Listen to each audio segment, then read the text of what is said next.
Hi there, I'm Lou. And I'm Lee. And this is Uncovering History.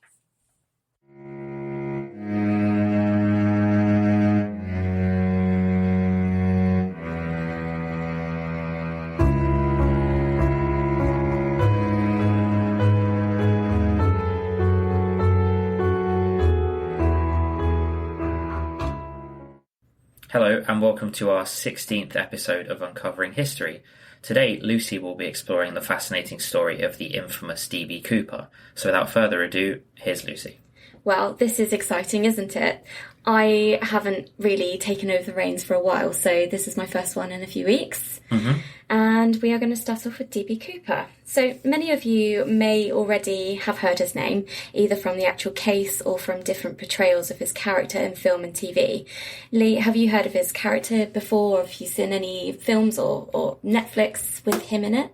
Yeah, so I guess the most famous one is probably Prison Break, where he has his own real character in the first season. So yeah, he's definitely a very interesting character. Was he also in that one where Shawshank Redemption? No. Where they find the money at the end? No, that's just something that he's buried, I think. Oh. I mean, it might be, but I don't think there's a... They've probably used the narrative. Yeah. Maybe, I don't know. I don't know, I think I've totally gone down the wrong channel there. I think you've butchered a classic. So, we have quite a high-profile case on our hands. So let's start at the very beginning. It's November in 1971, the 24th to be exact. Now, November can be a very busy month with Christmas fast approaching and families celebrating Thanksgiving in America. Here in the UK, November is famous for the Gunpowder Plot, where we celebrate with fireworks and bonfires on Friday the 5th of November. We will be covering the Gunpowder Plot in an upcoming podcast which will be released in November. Okay. Anyway, back to the story. So, D.B. Cooper is in Oregon, Portland. As I said, it's Thanksgiving Eve, November the 24th. It's a busy day and the airport is functioning as expected, ferrying hundreds to their desired destinations. It was recorded that D.B. Cooper approached the Northwest Orient Airlines desk. He was described as a non-descriptive man, calling himself Dan Cooper. Having spoken to the stewardess on the desk, he bought himself a one-way ticket using purely cash, bound for Seattle, Washington, on flight number 305. Once the money had been exchanged, this began one of the greatest unsolved mysteries that the FBI had ever experienced. I guess it wasn't that unusual for people to use cash back in the early 70s. No, it would have been all cash, basically. Whereas these days, if someone buys something just with cash, you start to think, where did they get that cash from? Because everyone uses cards. Well, it's just cards are convenient, so if you're using cash and lots of cash, then there's usually an ulterior motive behind it. So once D.B. Cooper had boarded his flight, he took his seat in 18C and ordered a drink, bourbon and soda. Eyewitnesses described a man in his mid-40s wearing a business suit with a black tie and white shirt, so pretty nondescript, pretty average. Yeah, just a normal man.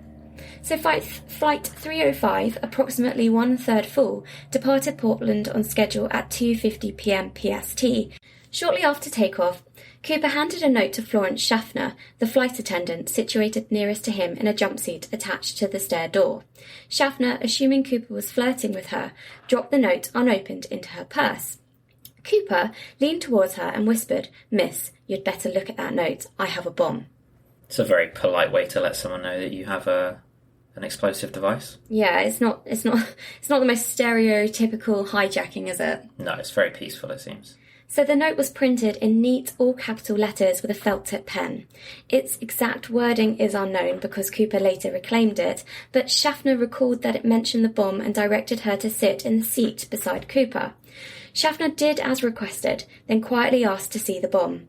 Cooper opened his briefcase long enough for her to glimpse 8 red cylinders attached to wires coated with red insulation and a large cylindrical battery. After closing the briefcase, he stated his demands: $200,000 in American currency, 4 parachutes and a fuel tank standing by in Seattle to refuel the aircraft on arrival. Schaffner then carefully walked back towards the cockpit and relayed Cooper's demands to the unassuming pilots. Apparently, when she returned from the front of the plane, Cooper had put on dark sunglasses.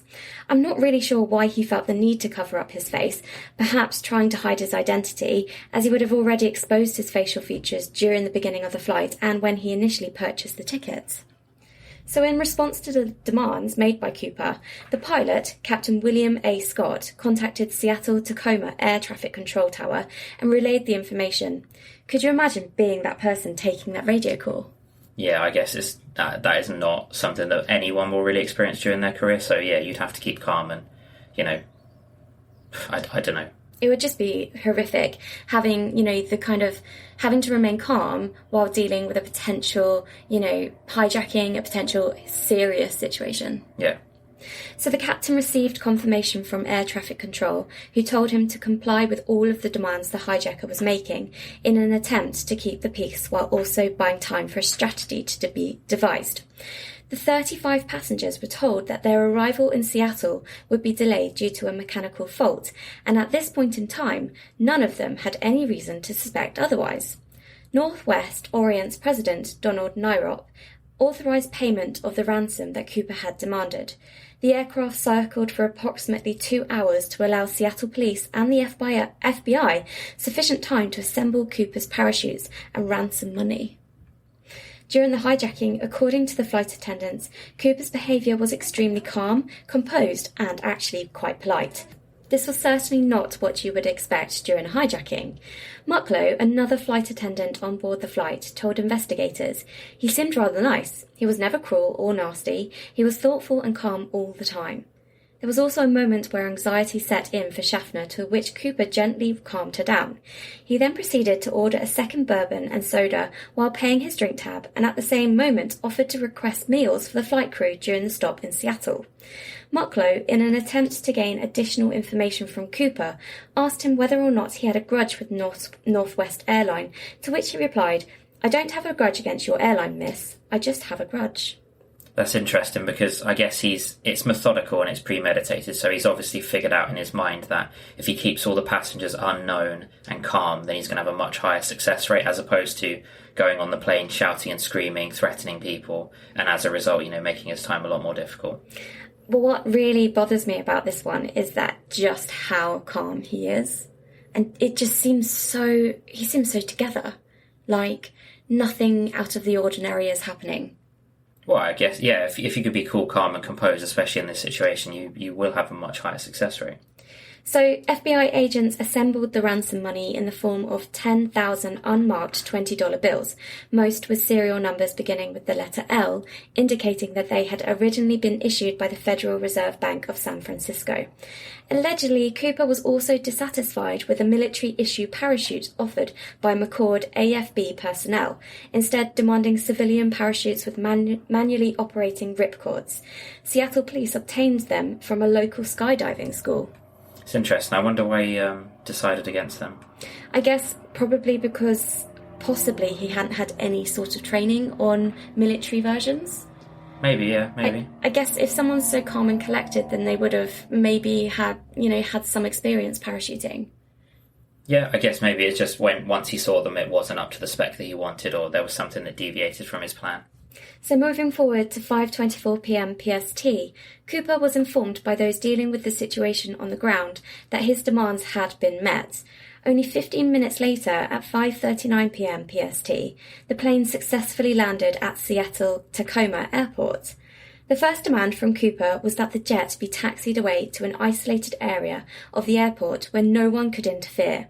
He also ensured all window shades were down to protect himself from snipers, which would have undoubtedly been poised and ready at this moment. Yeah, there would have definitely been snipers, you'd think, so it's quite a smart play on his part. So Al Lee, a Northwest Orient Seattle operations manager, approached the jet with a rucksack full of money. He also had the parachutes from the civilian school that Cooper had requested. It was at this moment, once satisfied that Cooper allowed the passengers, Schaffner and senior flight attendant Alice Hancock, to leave the plane. Now, this was heavily premeditated by Cooper, and as such, he had planned every part of his journey. During the refueling stage, he complained of the time that it was taking while passing numerous notes with comments such as, "Let's get this show on the road." Cooper also gave an outline of a flight plan that he had created that would ensure his success. This included a southeast course towards Mexico City, taking advantage of the minimum possible airspeed without stalling or causing danger while on the jet. This would equate to roughly 115 miles per hour, 185 kilometers an hour, or 100 knots at around 3,000 meter elevation or 10,000 feet. This would be pushing the boundaries of safety. In another request, he also demanded that the landing equipment remain down at all times, among other items. With this proposed flight schedule, the crew informed him that there would need to be a second refuel to make it to Mexico. After some discussion, Cooper agreed on the location of Reno, Nevada. So you can see, like, with where he's presented the jet to all the instructions that he's made afterwards, that he's really, really thought about this, and he is very meticulous in nature, it would seem. Yeah, absolutely. I mean, he's even understanding, how much fuel and, best case, worst case scenario, where they should land. Yeah. So outside interests also tried to expedite the process of discovering who the hijacker was by requesting face-to-face meetings. This was swiftly denied by Cooper, of course. As you would expect, yeah. Especially if he's put on sunglasses or some form of glasses and he's trying to hide his appearance. The time is now 7:40 p.m. PST, and the jet is now back in the air.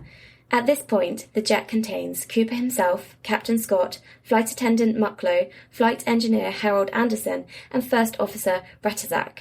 This was far less than when the plane originally took off, thanks to Cooper, allowing all of the passengers and most of the crew to depart safely. What happened next would take a lot of self-confidence, to say the least. At approximately 8 o'clock, Cooper asked Mucklow how he could open the staircase. Once she had shown him, he asked her to rejoin the others and to close the door. During this time, reports were made that they could see Cooper trying something to his waist, likely the rucksack full of money. Just after 8 o'clock, a warning light flashed in the cockpit, to which the pilot or first officer this has been disputed as to who asked the question, queried if Cooper needed help. Once again, not breaking his calm demeanour, Cooper responded, no. This would be the last time anyone heard Cooper's voice. That's really interesting. And like we spoke about earlier, he's successfully diffused any tension by being polite and calm. So if he'd have got really angry and aggressive, one of the passengers may have acted up and tried to stop him. But because he's basically kept everyone at a level field, he's been able to, execute quite a sophisticated plan. Yeah, exactly. And like we said before, his kind of calm and composure is, terrifying, but also it suggests that he really didn't want to hurt anyone. Well, I guess it could also show that he's used to situations like this, so maybe it would indicate military experience or experience in a job which requires you to stay very calm under tense situations, so it could be a sign. And most jobs don't really, train you to jump out of a plane. Exactly, so once again, there's more specialised knowledge there, which is far niche. So fortunately, at approximately 10:15 p.m, Captain Scott and First Officer Ratazak successfully landed the jet with the Air Star still deployed from Cooper's escape. This was an incredible feat of skill which showcased the calm, composed and rational mind required to achieve such a safe landing. Upon landing, FBI agents, sheriff's deputies, state troopers and Reno police officers were all waiting at Reno Airport. I assume at this point that they were all expecting to begin the process of trying to apprehend Cooper. Yeah, so I guess if they don't know that he's escaped or there's been no official confirmation, then yeah, they're all going to be expecting to get that, that big ticket arrest. Imagine their faces when they open up the aircraft and he's just not there. And what would you do, yeah? How would you go about it? Once investigating officers were informed that Cooper was no longer on board, a thorough investigation began immediately. A total of 66 unidentified latent fingerprints were collected from the airliner. The officers also recovered from the scene Cooper's clip-on tie and 2 of the 4 requested parachutes. Investigators also began to interview eyewitnesses so that a composite sketch could be created of Cooper. Well, I guess a lot of those fingerprints are going to be like normal civilians, so that would be really difficult to decipher whose is potentially Cooper's, especially if he's not on any database, and, whose is just a civilian, effectively. Absolutely, because, think about it, even though the flight was only a third full with 35, normal passengers, that's still a lot of fingerprints. Yeah. So, this is the really interesting part. there was an official wanted poster created for DB Cooper, which showed him from both perspectives of glasses off and glasses on. The details they agreed upon were as follows. So, his race was white. Sex was male.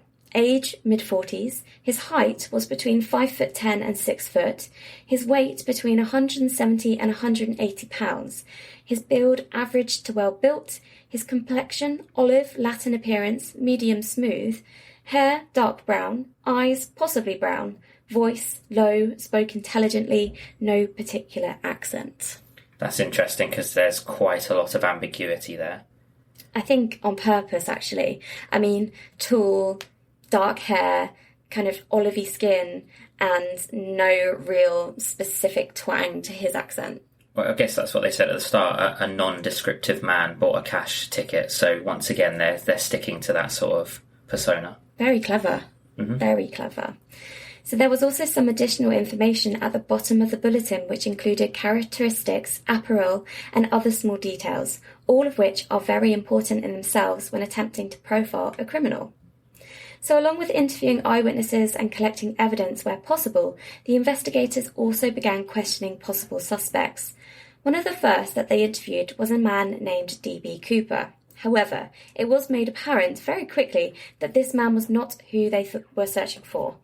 During the commotion, a local reporter named James Long expedited a publication which incorrectly coined the hijacker as D.B. Cooper.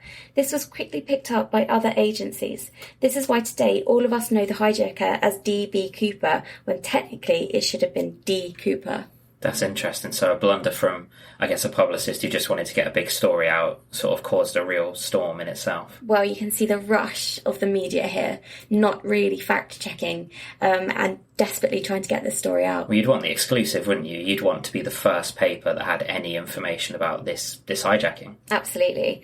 Another area of an investigation would usually be to search the vicinity of where the crime took place. However, due to the nature of Cooper's escape, it was incredibly difficult to determine an area that could be searched in detail. This was quite a shrewd move from Cooper, as it allowed him to create a layer of fog. There was also other factors that were considered by the FBI, such as when he would have manually pulled his ripcord and the current trajectory of wind. These elements in themselves could massively throw off the potential landing site should they be incorrectly presumed. In an attempt to further understand the events that occurred, the hijacking was recreated using a 200-pound or 91-kilogram sled out of the open jet. This enabled investigators to pinpoint the most likely time of 8:13 p.m. as when Cooper would have jumped. So I wonder if they kept control of that sled, or at least tried to monitor it to make sure it didn't fall down on someone's house. Well, remember it's 1971, so they're not going to have the tech that we have today. So, I'd be very surprised if they weren't able to, strap something to it to see where it landed. Yeah, it's just more about, if they can't stop the speed it would generate, then if it was to fall on a house or to fall on a person, then, that would have some dire consequences.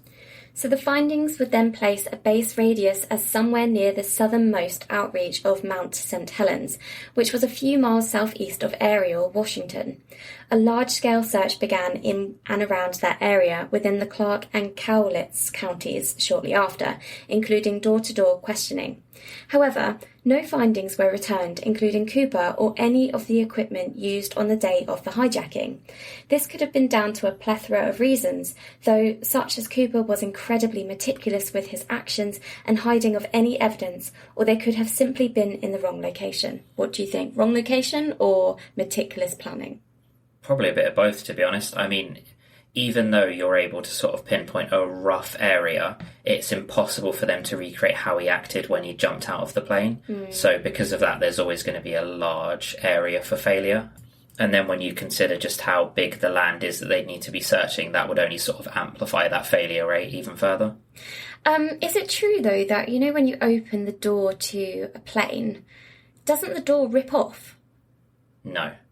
So I don't know, it's difficult to say. There'd definitely be a change in pressure, but there's no guarantee the door would come off. But I guess in some situations, yeah, that's probably happened. Because it's not one of those, army planes where the back opens up and they deploy all sorts from the back of it. It was like a commercial flight, wasn't it? Yeah, there's a good chance. I don't know, in all honesty. Because, when ever you see flight attendants trying to admit the emergency doors, the door pretty much pings off. So I don't know, maybe there would have been some sort of debris from the plane, potentially, because, it is quite dangerous to fly at 10,000 feet, have something opened up at that, speed. And I can't imagine that something didn't fall out, whether it be a wine bottle, a cup, something from that commercial flight. But then when it hits the ground, it's probably going to be destroyed. And for instance, if it's fallen into something like a wooded area, then the chances of finding it are slim to none. You'd have to be able to pinpoint with accuracy the sort of area that it would have fallen on. And once again, there's additional things to consider, like when did it fall out of the plane? Yeah. Things like that are just impossible to sort of fathom. Unless it was a piece of plastic, and plastic, kids, last forever. Yeah. Yeah. So we'll now move on to early 1972, where another 200-strong search was conducted once the initial spring thaw had occurred. This included Army personnel, National Guardsmen, and many other sources. As the drop point was also close to a lake, a submarine was also used in an attempt to recover any information. I cannot even fathom how much they spent on this. Yeah, that's a very, very big search and acquisition, I guess, but a submarine can't be cheap. Just a quick question. How on earth do you get a submarine in a lake? Well, it's just like I guess they'd use a similar way to how they transport aeroplane parts. You know how they transport ginormous aeroplane parts on those long, long trucks? And just tip it in. Yeah, I mean, I don't know, in all honesty. I mean, that's how they transport large pieces of steel or metal, so I'd assume they have a similar premise for it. I guess the submarine in my head I'm thinking of is like one of those absolutely massive nuclear ones. So. No, the likelihood it had been like one of those small... They could have easily got like a small stealth submarine or something. Yeah. So now this search mission was extensive and thorough and was arguably the most intensive in US history at that moment. But despite their very best efforts, no evidence was ever uncovered. Again, I guess it's just a failure rate. It's impossible to pinpoint with great accuracy. Well, I mean, it kind of begs the question, how do you hide a huge parachute canopy? Well, I mean, you just tuck it back up, don't you? You put it all back together and you carry it off with you, and then you'd cut it into pieces and set it on fire, or... Yeah, tuck it back, put it in your pocket, off you go. No, you know what I mean. Once you've landed, you fold the parachute back up. I mean, it's going to be heavy and awkward, but you could carry it away. Yeah. And then you would just dispose of it in means as within a fire, or, in different bins, or over the course of a few weeks, you'd drop little bits here and there just to sort of really throw off the case. So, the FBI, undeterred, continued on focusing on other areas of great interest, such as the ransom money.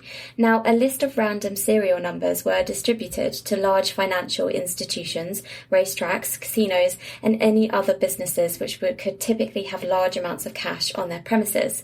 Northwest Orient also put up a reward bounty of 15% of any money recovered, up to a maximum of $25,000. These serial numbers were then released to the public by US Attorney General John M. Mitchell in early 1972, once again in an attempt to gather information. This would unfortunately give criminals the opportunity to take advantage, and in 1972, two men used counterfeit $20 bills that had purposely had Cooper's serial numbers attached to steal $30,000 from a Newsweek reporter named Carl Fleming for what he believed could be an interview with the hijacker.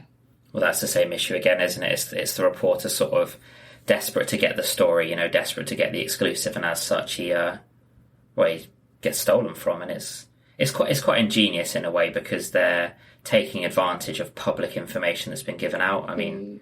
It's so sad, though, because you have to kind of take a pinch of salt with every single, situation. So if someone comes forward, you have to really question the authenticity of it. I guess this sort of scenario was so unheard of, though, that journalists and publicators were probably thinking that if they can get the exclusive on this story, then it's going to make their career, They're going to have their name in limelight for the rest of their life. So in 1975, Northwest Orient's insurer, Global Indemnity, finally complied with an order from the Minnesota Supreme Court to pay out their insurance claim of $180,000. Well, it's kind of become like a victimless crime at this point, hasn't it? Because the insurers will make enough money anyway, and the airport is going to still be able to function.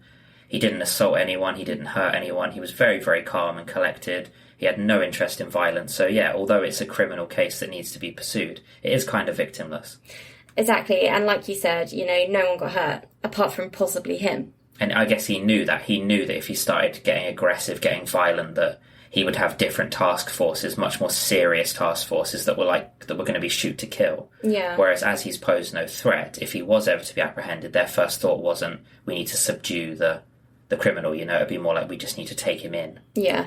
So we're going to look at some later developments now. So further developments over the years have alluded to the fact that the initial suspecting landing zone could have in fact been incorrect and factually inaccurate. This was down to Captain Scott later determining that his flight path had been farther east than what he had initially assumed. Additional data that had also been collated over time would substantiate this also. That's interesting. Well, I guess it's not a planned route, the route that they were taking. Exactly. It's off the cuff, and it'd be very easy for him to make a mistake, especially when he's got a criminal hijacker on the plane. So, yeah, I mean, I can understand it. I guess it would depend when he came forward. If it was soon after, if it was years later, then, Quite dangerous as well, though, to think about it, when, you're flying basically blind.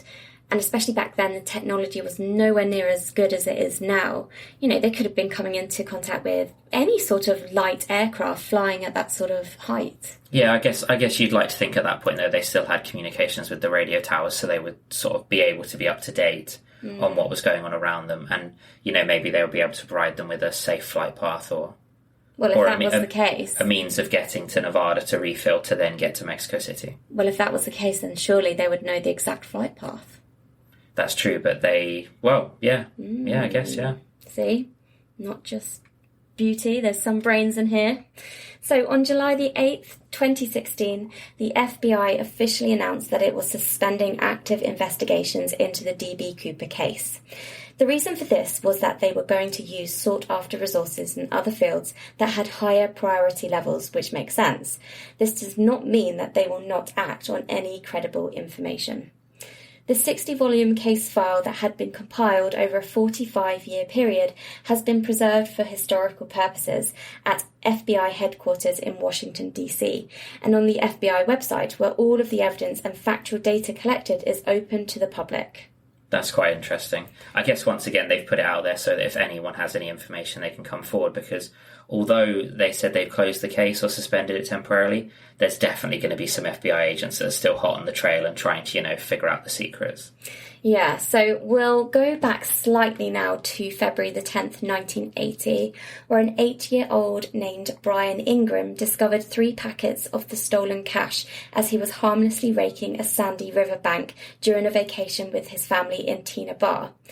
At this point, the bills were damaged and partially disintegrated, only being held together by the rubber bands that contained them. A later investigation by the FBI would confirm that these were in fact part of the stolen money. The packets consisted of 2 times $120 bills and 1 times $90 $20 bills, totaling to around $5,800. That's interesting. I guess that's the first time they've ever come across anything as well, isn't it? I guess this is the first bit of evidence which tells everyone else that this actually happened. Yeah, it's no, I guess, because I've read about conspiracy theories saying, it never happened, it was a ploy, it was something to gain media attention, but yeah, this solidifies that it was real. Yeah, I wonder what his parents thought when he was digging up all this money. Well, I guess he'd probably say, I found some money, and they're all happy, and then they realise it's disintegrated and useless, and suddenly their faces drop. Well, it's not like these days where our paper is now plastic. Yeah. So this would spark up a new level of interest and conjecture, with wild accusations and claims being thrown without much evidence to back them up. The desire to catch Cooper was palpable. The finding of this money would also further lead investigators to believe that they had been searching in the wrong area during the initial investigation. More recent evidence once again brought more questions than answers through the use of diatoms. The diatoms found on the bills suggested that the bundles found at Tina Bar were not submerged in the river or buried dry at the time of hijacking. This would lead to believe that the diatoms found were from bloom in the springtime, placing a theoretical date range of around several months after the hijacking. As I said, this would only raise more questions and disputes about where Cooper could have potentially landed after exiting the jet. See, this is why I love forensics. Everything leaves a trace, and this just proves it doesn't matter how old the evidence is, as we've seen in other serial killer cases or other murder cases. You can have 60-year-old evidence, but as technology advances, they'll still be able to get evidence from those pieces that they weren't able to back then. So, yeah, forensics is fascinating. It's pretty incredible, isn't it? Like, just don't do the crime because you will get caught, especially these days. Well, that's environmental evidence. Yeah. I mean, you can literally get evidence and forensic evidence from absolutely anything. So it should also be noted that to this day, none of the remaining 9,710 missing $20 bills have been seen anywhere. I guess that doesn't really surprise me, I guess. Some may have got into circulation and been unknown, but I guess they would have been spread out or, well, no one ever knows really, do they? So they could still be somewhere, well, disintegrated by now, I presume, but... But surely if this money had been spent, even somewhere very unassuming, like, a little garage somewhere, the money would have come up somewhere, whether it was been put back into a bank and scanned, serial numbers. There must have been something, but nothing. Yeah, I know. It could have been looked at. It could have just been looked over. I guess we'll never know. Now, there are a multitude of suspects, which I'll cover a few of. However, there are simply way too many to go through all of them today. In fact, in total, the FBI processed over 1,000 serious suspects. That's a lot, but I guess if the case has been open for decades, you would expect the numbers to tally up. That would be a lot of wasted manpower. Well, I guess it depends how you sort of define wasted, because if you're working towards a goal, then I guess it's not been wasted. But if it was kind of like frivolous claims or people just looking to go and find what wasn't there, then yeah, I guess it could be construed as wasted. Okay, so we're going to look at the first suspect, which came to light in 2011, and his name was Lynn Doyle Cooper. He was a leather worker and Korean War veteran who was suspected by his niece, Marie, to be the hijacker. When she was only 8, she recalled hearing Lynn and an uncle discussing a mischievous plan. On the day of the hijacking, Lynn would show up with a blood-stained shirt, claiming that it was the result of an auto accident. Lynn was also obsessed with the Canadian comic book hero Dan Cooper, of which the name was given when the ticket was originally purchased. Marie's parents also confirmed that they believed he was potentially the hijacker. So in 2011, New York Magazine published an amended sketch that also looked somewhat similar to Lynn Doyle Cooper. That's interesting. I guess there's a few things there, but there's nothing concrete. There's just potentially coincidences. Yeah, I mean, the idea of him really liking a comic book hero, Cooper, I don't know, it kind of feels very, very obvious almost. There's lots of conjecture, and I feel like that's probably going to be the same with most of the suspects. There'll be small attachments, but there won't be enough to say categorically, this is your man. So, we'll move on to the next one. In 2003, Kenneth's brother, Lyle, began pushing for the theory that his brother was likely the hijacker after watching a documentary on the events that had taken place. He was palmed off by the FBI as non-credible, among others, which made creating a case very difficult. After many unsuccessful years, in 2010 he contacted a private investigator, Skip Porteous, who went on to publish a book that postulated that Kenneth could have in fact been the hijacker. Kenneth originally enlisted in the army in 1944 and was trained as a paratrooper. A jump out of a moving plane would have been second nature to him. He would have also been in the correct age range. However, he was slightly shorter and lighter than the information given. Kenneth joined the Northwest Orient as an employee in 1954 as a mechanic. During his time as an employee, up to shortly before the hijacking, he kept a scrapbook of cuttings involving Northwest Orient. After the hijacking, he continued to work for Northwest Orient but did not continue the book of cuttings post-hijacking. This could tie back to his comments about having a grudge. His brother, Lyle, also noted that Kenneth had mentioned to him, "There is something you should know, but I cannot tell you." Lyle never found out what that was due to Kenneth dying of cancer in 1994. After his death, family also found large amounts of cash, gold coins, and a valuable stamp collection, which could be explained by him selling off large portions of land shortly before his death. The FBI maintained that he cannot be considered as a prime suspect, given the differentiation to the initial description. Yeah, so I guess once again we've got some things which could tie up, which can potentially be explained off, and again, not enough to have that sort of like irrefutable evidence which could convict a man. I think, though, that for this one, for me personally, it feels a little bit like, well, could you not just look past that initial description? People get it wrong. One thing I have seen a lot, especially in unsolved cases, is that if there is any differentiation to that exact description, then people are often discredited. But, you know, when witnesses are giving statements, fair enough, he was with them for a long time, but witnesses are subject to human error. And what you think you might have seen is not always what you might have seen, or how your memory sort of brings that back to the forefront. So, yeah, I think there's definitely something more needs to be done than just going, oh, well, he doesn't match the description perfectly, so it cannot be him. Well, it's like saying, you know, you were in the shop for 45 minutes. There was a man walking around. What was his description? You know, if you're not specifically looking at something or someone, you're going to find it very hard to actually form a proper description, unless you're Rain Man. And it's common that you can remember a few pieces of information, but the rest your mind kind of brings together by itself, so a lot of the information could actually be incorrect. We'll now move on to the last suspect that we'll be talking about today, Jack Koffelt. So Jack was an ex-convict, conman, and supposed government informant who claimed to be a confidant of Abraham Lincoln's last undisputed descendant.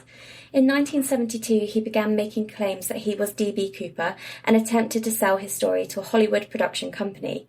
Koffelt was in Portland on the day of the hijacking and sustained a leg injury that was consistent with a skydiving injury. He claimed, however, that he had lost the money during the skydive and had landed near Mount Hood, around 50 miles away from Ariel, where the initial search had taken place. Koffelt's account was discussed and considered by the FBI due to the partial resemblance to the hijacker. Additional information given by Koffelt differed from the information that the FBI had obtained, which brought his guilt into question. Other news outlets such as 60 Minutes News considered and rejected the proposition that he was the hijacker. Yeah, so again, I mean, it's similar, isn't it? There's a few things, but I think he's the least likely out of the three. Yeah, I mean, the fact that he sustained an injury that was very similar to an injury that you would have from falling from a great height. And also his first intention was to sell it to Hollywood. Cash in. That seems to me like if you've just stolen $200,000, which was a lot back in the early 70s, you would have enough money to do what you needed to do. So in my mind, my first thought wouldn't be, let's put myself in the public eye, potentially get arrested, and, you know, lose all of the money that I've just stolen. It just doesn't make sense to me. Well, I read somewhere that in 1971, $200,000 was the equivalent to about $1.4 million. So, yeah, exactly. So that's plenty. That's more than enough to do everything you'd need to do, including getting to Mexico City, if that was your actual intention. So, yeah, so this is what we're saying with a lot of the other potential suspects. So they all have a slight potential to be the hijacker, but there is nothing really concrete enough to convict or state with certainty that they are, in fact, the D.B. Cooper. Yeah, and I think that's going to be the case. It seems to be the case with a lot of unsolved cases as well, is that, you know, the suspects rack up, but it's very, very difficult to pinpoint, especially with a cold case that's been going for, 50 years. And, well, that brings us up to the end of this episode, our 16th episode to be precise. Yeah, so well done, Lucy. Thank you. It's really interesting. D.B. Cooper's always been someone that's, you know, fascinated me, so it's nice to learn more about him. Yeah, this one has really kind of got the brain working with all of the different suspects and, you know, the actual event itself. I mean, imagine jumping out of a plane. It's absolutely ridiculous. Well, it's something I'd love to try. Really? Yeah. No thanks. No. Anyway, what do we have coming up in our next episode? So in our next episode, which will be a two-parter, we'll be looking into the Zodiac Killer. Now, once again, this is a really, really fascinating case that includes ciphers and cryptograms and a lot of unknown messaging in a way of discussing the crimes and the killings with not only the press but also the police in a way to gain fame. So, yeah, it was really interesting researching it, and I'm looking forward to putting it together. Perfect. Well, another true crime coming your way. So as always, if you have any questions or suggestions, you can contact us at uncoveringhistory.co.uk, or you can send us an email directly to uncoveringhistorypodcast@gmail.com. Also, make sure to check out our Instagram page to keep up to date at Uncovering History Podcast. So thank you so much for tuning in, and we will definitely see you very soon for our very next episode. Yep, thanks a lot, guys. See you later.